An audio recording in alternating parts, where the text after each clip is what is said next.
everyone. We are live again from Antarctica, which is super exciting. It is midnight again here at Union Glacier. By the way, go ahead and turn the computer here, and that is a midnight sun once again. So the sun has never set the entire time that we've been here. All right, I'm going to do my best to see here. It's incredibly bright, hard to explain, but it's like all day is magic hour, essentially. It feels like it's the middle of the day. In fact, I put sunscreen on so that I would not get burned at midnight while I was doing this live stream. So just imagine being in a place where you can get severe sunburn at midnight. I'm going to do my best to see the comments. Someone just asked if we are using Starlink, and the answer is yes. We are using Starlink. It has actually been phenomenal for us, which is exciting. So a lot of things to talk about tonight. A lot of updates. I will also be thanking some people, recognizing some people. I'm going to be giving out some awards, some TFE awards, and then I'm also going to announce the winners of the 3 TFE challenges. So hopefully everyone has been looking forward to that. Before I start, I do want to say that the last 24 hours was probably the most difficult 24 hours I can remember in my life. This was just incredibly taxing. It's hard to explain, but you've got the reality of very little sleep with what we're trying to pull off here. You've got the exhaustion from the sun being up for 24 hours. You have the extreme cold that you're battling and making sure you're staying warm. You have the just the mental stress of trying to think of everything and make everything work, and remember to change batteries and check on things and make sure no one touches or bumps the tripod. So anyway, yeah, it was very difficult. Tonight, we were talking just a few minutes ago, and Jaron couldn't believe that we got here yesterday, that it's only been 24 hours. It was the longest 24 hours of our lives.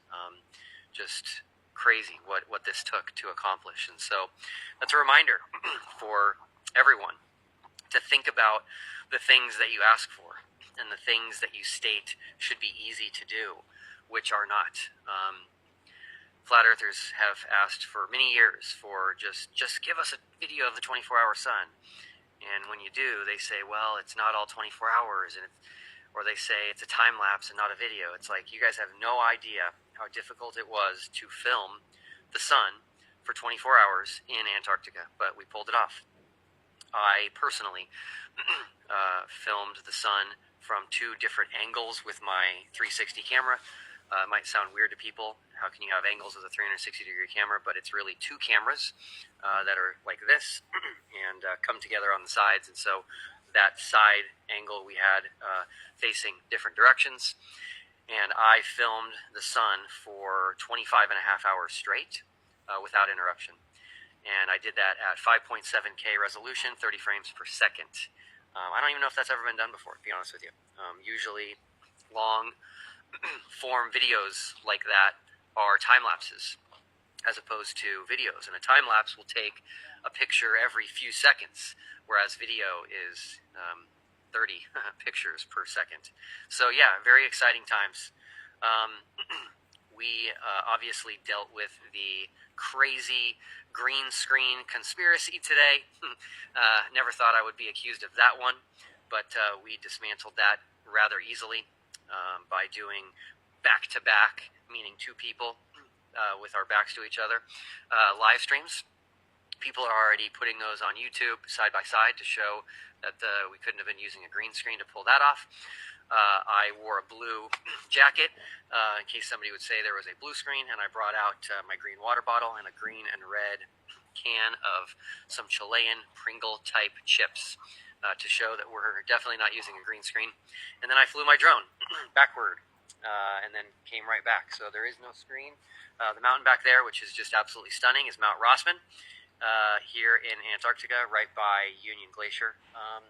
That's about 4,000 to 5,000 foot peak there. And I do want to mention that I was able to drone a little bit around Antarctica today. I actually got my drone higher than I've ever flown it before, 5,000 feet. So I was actually higher than that mountain and was able to do a beautiful cinematic panorama of this area, which I will hope to release soon, one day maybe, in the next few weeks on the TFE channel. But anyway, there is a new conspiracy, surprise, surprise, which is that we are lying about the time, and this being midnight. And that's not true. So again, people need to focus on asking questions. If you want to learn, that's the best way to learn. The best way to learn is to not make accusations and do Google searches and believe the first thing that you read. It's to ask questions and to be inquisitive. And that's how you learn, because then you're going to get answers and you can process those answers. So let's deal with this one now. Googling what time is it in Antarctica is not a valid question. There are 8 time zones in Antarctica, which actually makes perfectly logical sense. It's funny to me that flat earthers would think there's only one time zone when they have made Antarctica so much bigger than it really is as an island continent on the globe.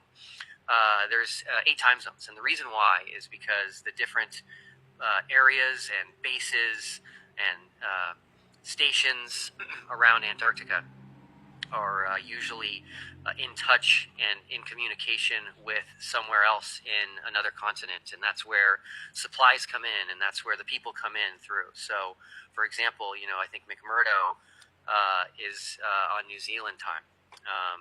Maybe it's Scott Base. I don't know. They're both right next to each other. But Union Glacier is on Chile time. And the reason why is because ALE runs Union Glacier, and ALE is run out of Punta Arenas, Chile. That's where their flights come out of. That's where their staff is. They have a headquarters in Salt Lake City, Utah, as they're an American company, but they have staff here in Chile. So they use that time zone for logistical and just efficient reasons. So anyway, if you look up what time it is in Chile right now, it is just past midnight. So that would be GMT -3. So last night we covered midnight as the time, which we're doing again right now. So again, there's another beautiful midnight sun. It's the second midnight sun. We have broadcast live from Antarctica. And we also did a live stream yesterday at solar midnight, which is different than the midnight of time. Solar midnight is when the sun reaches its lowest point. So anyway, we're covering all our bases here. I did want to mention Steve from England. I woke up this morning with a very negative email from him. He was very upset with me for not calling him at midnight yesterday when we did the live stream. I did mention him. The reason I wasn't able to call him, which everybody should know, is because our original plan with Candace Owens was to live stream the 24-hour sun on a camera known as an X4 made by Insta360. It was going to be a 360-degree camera. Now that camera is capable of live streaming directly to YouTube, and Mark brought it out. Mark Herman, Candace Owens' director. He practiced it back home, and it was all ready to go. And when we got out here, it did not work. So we did a little bit of research, and the reason it did not work is because you need cell service and Wi-Fi simultaneously in order to live stream with that device. We did not know that. Obviously, back in the United States, you got cell service everywhere. So he was just live streaming, and it worked, and we thought it would work. And so there is no cell service in Antarctica. There are no towers in Antarctica, no cables, nothing like that. So we're able to do this through satellite internet only. So yeah, that threw a huge wrench into things, and we really wanted to do the live stream. So we pivoted, and I let them use my cell phone to do the live stream. So we took my cell phone, and we kind of jerry-rigged it onto the top of a camera tripod and did the live stream that way. Now, we did it through Rumble, because Candace had some big things she was getting out on her YouTube channel and didn't want to tie up her YouTube channel for 24 hours. So we used her Rumble channel to do that. And then we ran into a couple of issues. The first one was that my cell phone, Murphy's Law, asked to do a software update. And so that cut the live feed. We caught that and got it back up and running again. And then Starlink actually did an update as well. It was funny because Starlink did an update in the middle of MC Tunes live stream, which was around 3 to 3:30 in the morning here at Union Glacier. And so I'm guessing that Starlink does updates like that at the most, ungodly hour of the night, thinking that that's when people will not be utilizing the internet and sleeping. But we're doing something pretty special and pretty historic here. So that actually cut MC Tunes live stream as well, very abruptly. So anyway, that caused an outage for a long time. And after that, we were not able to get the live stream back up and running on Rumble. Rumble, from a UI/technology standpoint, is very inferior to YouTube. And so I don't think they were able to handle it being cut out a couple of times. So anyway, that's what happened there. What we're doing is still pretty incredible with just the technology here. And I'm just really excited that I can bring everybody with us to see the beautiful landscape and to see the midnight sun and to just get some live updates. Again, people are trying to state that this is all a studio, and that's a green screen behind me, which of course is ridiculous. I can spin around here. Somebody said today that I spin really slowly or something like that, but I can spin very, very quickly. And I can also show you the snow down here. Is actual snow, and you can pick it up and throw it at somebody if you want, or eat it, or whatever else you want to do. So anyway, yes, so we're trying to keep up with all the reactions / coping, whatever it may be, from what we're doing out here, but it's not stopping us. We are all very tired, but we all feel very privileged to have this opportunity and excited that we were able to pull it off. So with that, I would like to mention some names for a few different reasons. The first one is I'd like to give a shout out to Frankie. Frankie is the daughter of Cassidy, who was the runner-up in the golden ticket offer, and I felt bad. I had to choose one person out of so many people who gave entries, and I narrowed it down to the top 10, and I had to pick one out of the top 10, and Cassidy ended up coming in second place, and so I told her that I would give her daughter Frankie a shout out from Antarctica Live. So hopefully you're watching, Frankie, and you enjoy hearing your name from Antarctica. I want to thank some people individually who have been very, very helpful to me throughout this entire process. I could not have done this without so many people coming together and just volunteering their time, being available to me to do tasks, answer questions. So the first one I would like to mention is Globy McGlobeface. You can check him out on TikTok, but he's been very, very helpful with me throughout the process of creating and bringing the final experiment to where we're at today. He actually did some crowdfunding to try to get here, which didn't quite work out. But yeah, I just want to thank you, Globy, for everything that you did to help me out there. Next is Peter Markley. So Peter Markley is someone that I was introduced to this year, and he's been very helpful to me in many different ways with social media and answering questions. And so I'm sure many of you have already heard his name in this space of debating the shape of the Earth, and if you haven't, you probably will soon. Next up is a YouTuber by the name of Wolfie6020. Many of you probably know who he is. He is a pilot and very knowledgeable, and so he's been very helpful to me throughout the past year or so as I've been trying to bring all of this together to just be there to offer suggestions, answer questions, and just always be there for me. So thank you, Wolfie6020, for that.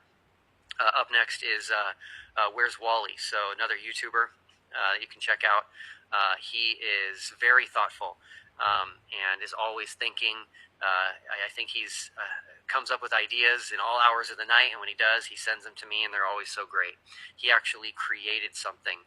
I believe he built it from scratch. The name he gave it is the Geronometer, and he's going to be releasing that on his channel soon. And I'm telling you right now, you have to watch his video when he releases it. You have to see exactly what it is he built. When I saw it, it was so intricate and detailed. I just couldn't believe it. I was just in awe, and I didn't even know if it would work. A lot of moving parts and a lot going on there, but it definitely worked out. And so you'll want to see that. Up next is Ruhif. You can look him up on YouTube, Roohif. Ruhif has been very helpful. He's a numbers guy. He's very, very knowledgeable. And whenever I had complicated questions about math or numbers or flight plans and flight paths, he was always there for me to help me get the data that I needed and to understand what I was trying to accomplish. So Ruhif, thank you so much for everything that you did to help me out there. And then also Danny Faulkner. Danny is an astronomer. He taught astronomy and physics, has a PhD in astronomy, and was very, very helpful. The world we live in is incredible, but it's also incredibly complex, and sometimes it's a bit hard to wrap your mind around what's going on and understanding it. And so when I had questions about the cosmos, I would reach out to him, and he would always give me great answers and help me understand it in a way that I could understand it, at least with not having a PhD in astronomy. So Danny, thank you very much. All right, I am going to give out some TFE awards right now. It's nothing physical. It's just going to be just some recognition for a couple of people that really, really, really went overboard in helping out with the final experiment. So the first one, I'm calling the TFE Promoter Award. So this would have never happened had we not had people talking about it, had we not had people making videos about it and sharing it with their friends and their families and their audiences and their social media groups. And so the TFE Promoter Award goes to the Creaky Blinder. If you don't know who he is, please look him up on YouTube. Go ahead and give him a subscribe. He is knocking on the door of 100,000 subscribers, and I think with our influence, he could hit that before the end of the year, which would be amazing. So Creaky has really supported the final experiment, and he has done, I just checked, he's done 51 videos on his channel promoting TFE. So thank you so much, Creaky. Really appreciate it. He comes to us all the way from Wales, which is pretty exciting. That's a place I've never visited and would love to visit one day. But can't thank you enough. Your bringing attention to the final experiment was such a huge help for us, and it was clear that you believed in us and were excited about what we were doing because you just kept talking about it and talking about it and talking about it. So thank you so much, Creaky. Next award, I am calling the Beast Mode Award, and this one goes to Dave McKeegan, who I just noticed is standing here right next to me. So Dave McKeegan obviously came all the way out here to Antarctica with us, and I want to let everybody know he has not gone to sleep since we got to Antarctica. He brought multiple cameras, multiple tripods, and an equatorial mount, and so many other things. And he just was not willing to let that fail. And so he's like, I'm not going to go to bed. I need to make sure all of this is working and continues to work so that we get all of the data that we need. So I don't even know the exact number, but I think it's been about 40 hours since he has slept. So Dave, you have my permission to get a good night's sleep tonight. I've thoroughly enjoyed seeing the 24-hour sun, and now I'm thoroughly looking forward to not looking at it again. Awesome. Yeah, so it's been really great having Dave here, because there were times where, as I mentioned at the beginning, this has been the hardest 24 hours of my life, and there were times where I was just completely physically exhausted, where I was completely mentally exhausted, and I would just lay down on the floor and fall asleep. And when you do that, things can happen that are not good, that you don't want, such as batteries dying in your cameras or things going wrong. And so, without even me asking him, he kept an eye on all of my stuff and made sure everything was going well. So, thank you to Dave. All right, that brings us to the TFE challenges. So these are very, very important. These are going to end up being part of the final experiment. So what became clear to me throughout time, so this wasn't clear to me at the beginning, but what's become clear to me throughout the last year is that the final experiment was actually so much bigger than just the 24-hour sun. The final experiment is really more the final experiments, plural. There are so many other things that I didn't realize until I became more educated, such as things that we could do being at the southern tip of South America, other things that we could do in Antarctica. And so anyway, as will be clear in the coming weeks, there is a lot of data that we're going to be releasing. There were a lot of predictions made by the globe, and we'll see if those predictions came true. And there were actually a lot of predictions made by Flat Earth as well, and we're going to take a look at those predictions. So the TFE challenges were inviting people from both sides of the debate, Flat Earth and globe, to make predictions prior to our trip. So all of these challenges were open to the general public. Anybody could have made a submission to me, but it just had to be prior to us departing for Chile for the first time. So the first challenge that we did, and this is where I'm going to need to see my screen here, hopefully. First challenge that we did was flight times. This is an important one. So I do believe, as I've hinted at in previous videos, that if we look at flight paths, we will see something that quickly tells us that we live on a globe. Flight paths have to be efficient. They have to be efficient. They have to be efficient for multiple reasons. One, so that the company can stay in business, the airline can stay in business, because they want to make that flight happen in the cheapest way possible, without sacrificing safety. So they're not going to want to just spend tons of money on extra fuel for no reason. They won't be able to stay competitive in that regard, and they'll quickly go out of business. Flights also have to be as short as possible, again, as safely as possible. You're not going to fly an airline whose flights take twice as long or 50% as long as some other airline. That's one of the beauties of capitalism, is letting the market dictate pricing. And so it's a very competitive market, and they're all fighting for your business. And so flight paths are very, very telling. Again, I've mentioned this in the past, but my grandfather worked for Delta Airlines for his entire career. So I kind of grew up around planes, and my dad had a love of planes, and so he would always talk about them. He could just look at one up in the sky and tell me exactly what it was. I still don't have that skill, but the ability to travel by air today is just an incredible blessing that we have. And it's just completely changed the world. We can visit family that's very far away. We can visit and see so many different places in the world in a relatively short amount of time, with a relatively low amount of cost. And so the reason the flight paths for the final experiment were so important was because we were all 9 of us took a direct flight to Santiago, Chile. And all 9 of us went through one of 4 airports: LAX, Atlanta, London Heathrow, and Sydney. And so what I did is TFE challenge number 1 asked for submissions on the distance for those flights.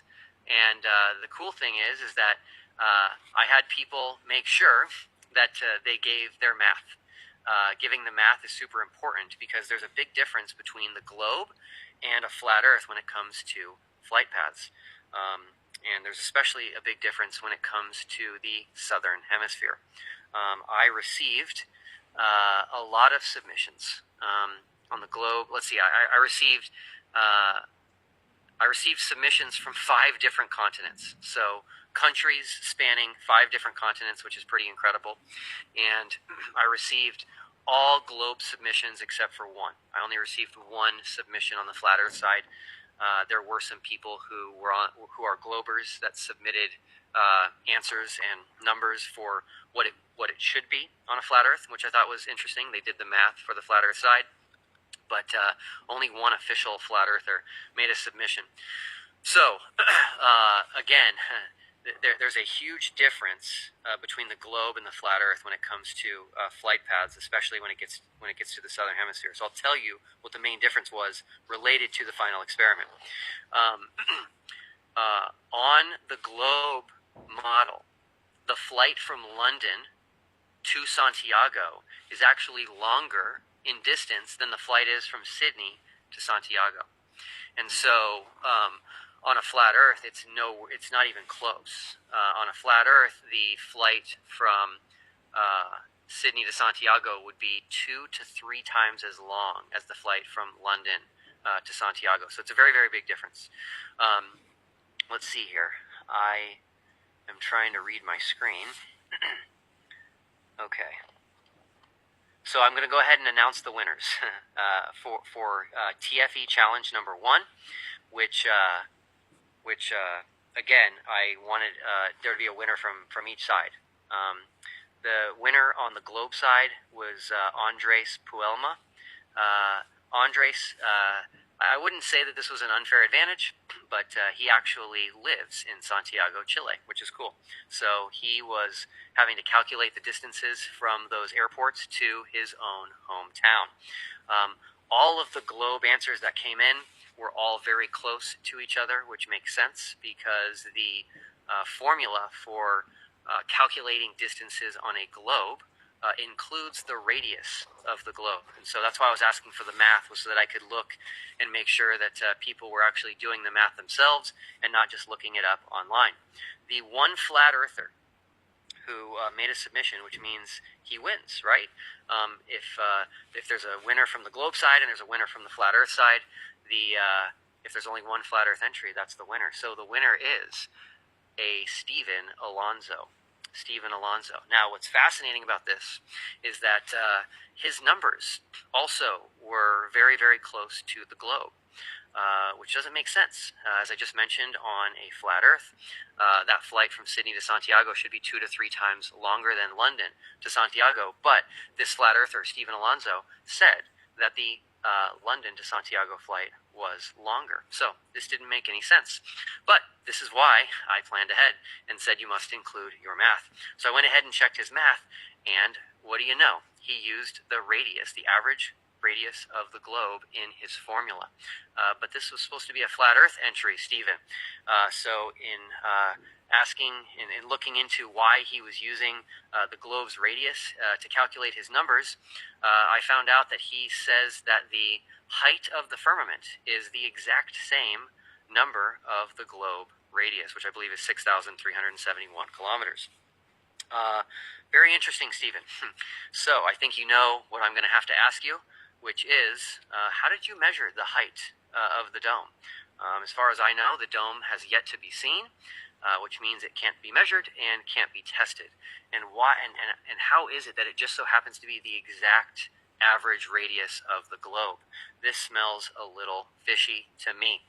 So anyway, the second question I've got for Stephen is, can you please explain how the height of this dome would affect the flight path of an airplane? That doesn't make any sense to me. So these planes are not going that high, and so I don't quite understand what that has anything to do with it. If I had to be honest with you, I would say that you knew ahead of time that the globe numbers would be accurate, and so you wanted to essentially hijack the globe math formula and use it for yourself. And so in a sense, you kind of proved the globe by stealing the radius of the globe and stealing the globe model for your submission. So anyway, thank you for those 2 winners, Andres Puelma and Stephen Alonso. Thank you for taking the time to take part in TFE challenge number 1, and thanks for everyone else who did as well. Again, blown away, entries from 5 different continents. So that brings us to TFE challenge number 2. This one had to do with the sunrise and the sunset in Punta Arenas, Chile, which is where we stayed for a few days prior to flying here to Antarctica. Again, this was a very significant one because the sunrise direction is different on the globe versus the flat Earth model. The main difference is that on the globe, the sunrise should come from the southeast and it should set in the southwest.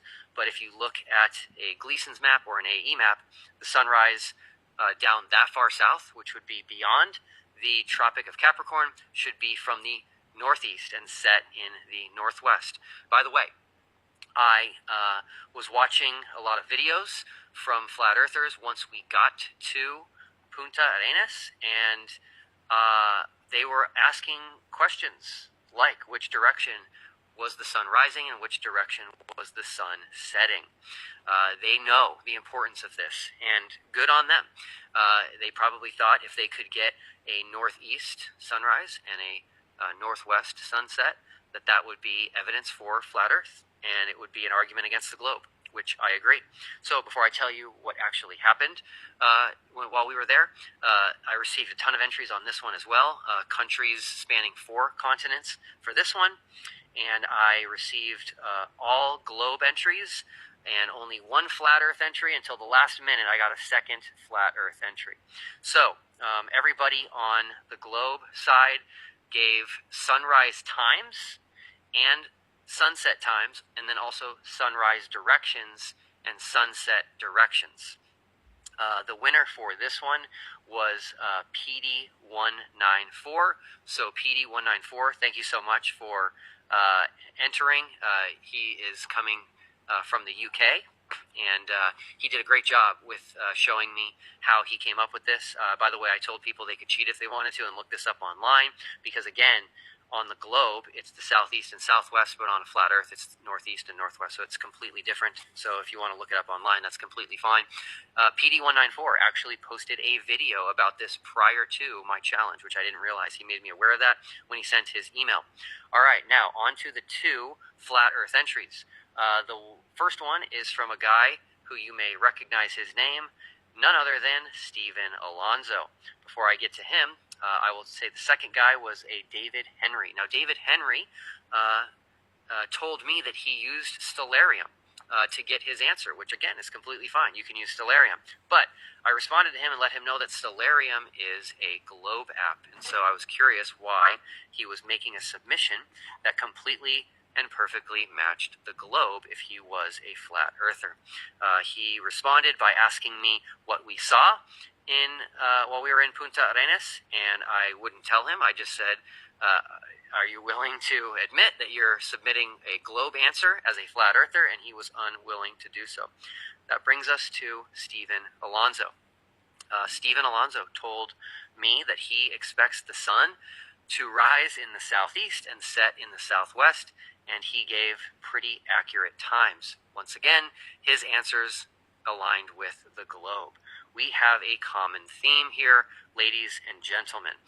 You may recall on the channel, if you haven't seen this video, I highly recommend you go watch it, but we released a video in the last few weeks which was challenging flat earthers to give any globe prediction at all, future prediction, that they think will not come true.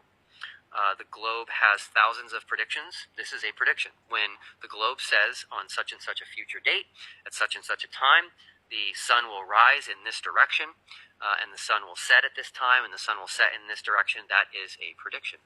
So the globe makes lots of predictions. One of the globe predictions right now is that there will be a total solar eclipse over Orlando, Florida in 2045. And so that's a pretty specific prediction. And so I'm curious, which globe predictions do flat earthers think will not come true? If all the globe predictions come true, that would obviously be evidence of the globe. So, interesting pattern we have here. Stephen Alonso, I do know from seeing his stuff that he ascribes to the AE map, which of course has been falsified now with the final experiment. And so he gave a globe answer, even though that doesn't work on the AE map. And I don't know why. All I can do is speculate, and I speculate that he did that because he knew that the globe model would come true. Now, I will say this, the sun did rise in the southeast, and it did set in the southwest, just like the globe predicts. I will also tell you that we had a very difficult time filming that. That was something that I really wanted to film, and it was very difficult.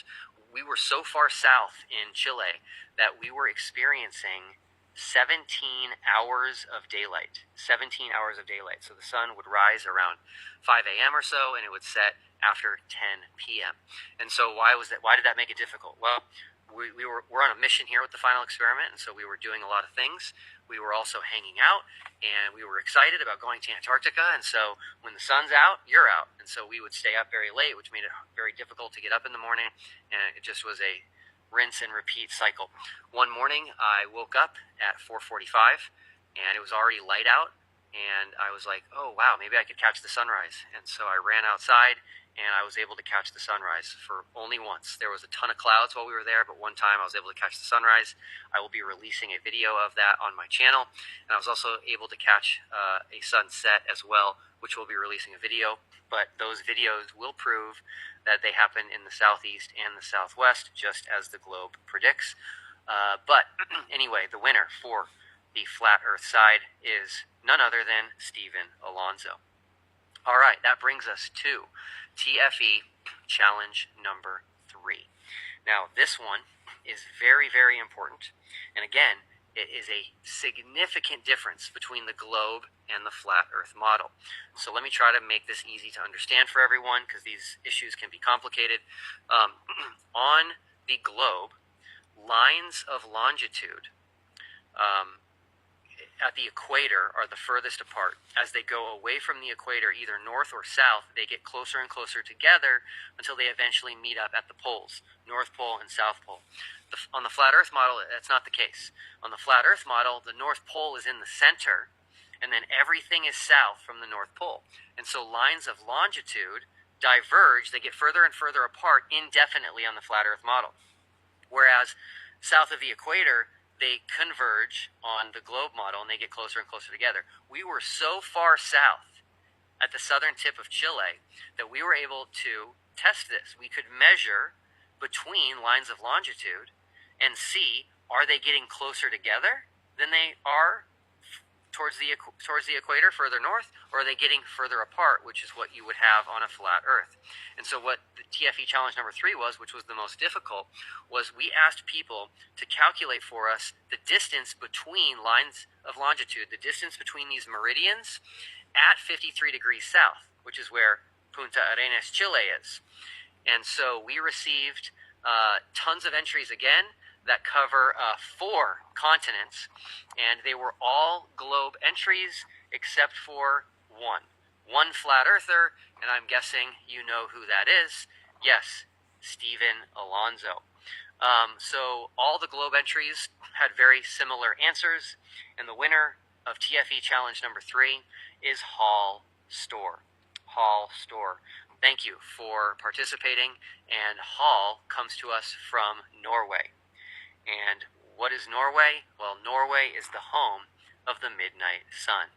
Norway is the home of a 24-hour sun, but that would be in the north. He's not having a midnight sun right now or a 24-hour sun. Why? Because we are having that right now in the south. This is the southern summer. So, Stephen Alonso. Interestingly enough, what a surprise, his answer almost perfectly lined up with the globe. This doesn't make any sense. Why would he say this? And so this was getting a little bit crazy, and so I decided to email him and ask him a question. And so I did. I asked him a question, and I said, Stephen, can you please help me understand your math here? Based on what I'm seeing, which by the way was globe math, I said, based on what I'm seeing, you would say that the distance between lines of longitude is the same at 53 degrees south as it is at 53 degrees north. Do I have that correct? And he said yes. So he confirmed that in his math, the distance between meridians at 53 degrees south, which is the southern tip of South America, is identical to the distance between meridians at 53 degrees north. Ladies and gentlemen, I think you know what that means. He is describing the globe. So, Stephen Alonso, you are the winner again. You get the trifecta. You won all 3 TFE challenges. But what's super interesting is that you used the globe for all 3. And I think that means you knew what we were going to find down here as part of the final experiment. Yes, super interesting. We are going to be releasing all of this data once we get back. We have a ton of data. I believe we have well over 100 terabytes of information already. Obviously, a lot of that is high definition video and pictures, but we brought hard drives on top of hard drives on top of hard drives just to make sure we could collect all of the data that we were going to be obtaining as part of the final experiment. But anyway, spoiler alert, the distance between the lines of longitude at 53 degrees south matched the globe. They did not match flat Earth.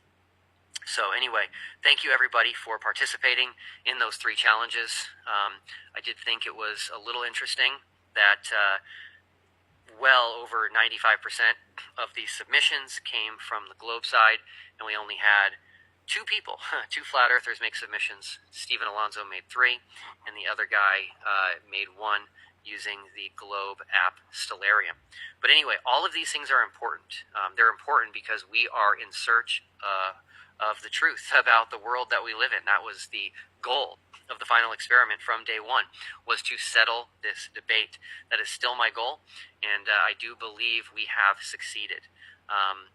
You may not agree, but all I would ask for is a little bit of patience and let us get back to our families, let us get back to the warmth, and let us get back into our own homes and spend some time with our families over Christmas and the New Year's, and then we can start to release all of this information. But it is a plethora of information. We have measurements, we have videos, we have so many cool things that I've never seen before. And so again, it became clear to me over time that the final experiment was going to become so much bigger than just the 24-hour sun, even though I think the 24-hour sun is definitely definitive as well. So that is all that I have. I am a little delirious. I am really looking forward to getting a good night's sleep tonight, but I am really happy that we did this and that we pushed through very hard for our first 24 hours in Antarctica. We have an uninterrupted video of the sun over 24 hours, which is super exciting. What's on deck for us tomorrow? We have a couple more things, I would call them experiments, that we have set up that take time to run. They actually take more than 24 hours or so to run, so we've got those running, and those are just going to be running through until tomorrow at midnight.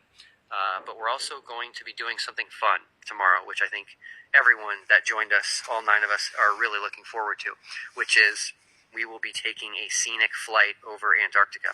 It's mainly going to be over the Ellsworth mountain range, but we're going to be getting in some smaller planes, much smaller than the 757 we came over here in, and they're going to fly us over the Ellsworth mountain range and let us enjoy the beauty of Antarctica by air.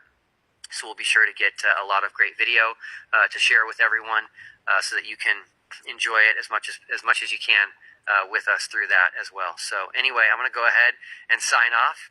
I'll give you one more look at the midnight sun here in Antarctica, and I'll do one more spin around here so that you can take one last look at everything that we did and where we stayed. It was amazing. So we're actually leaving this campsite. All of this area behind me was just full of devices and tripods and cameras and equatorial mounts and sun trackers and you name it. But it's all been packed up, and our last 2 remaining experiments are set up over there. It's a little bit hard to see, but we'll get you good high-quality video of that when we return. And we're also going to be leaving tonight. This will no longer be our special TFE camp. That orange vehicle back there is called a Tucker. And we're going to pack up right now, and they're going to take us back to Union Glacier base camp, which is where our tents will be for the next few nights or so. So I'll try to keep everybody updated. And again, just want to thank everybody for all the support, all the love for this last year. We made it, we did it, and it's gonna be fun sharing all the details with everybody. So, all right, have a great night, everyone. Bye bye.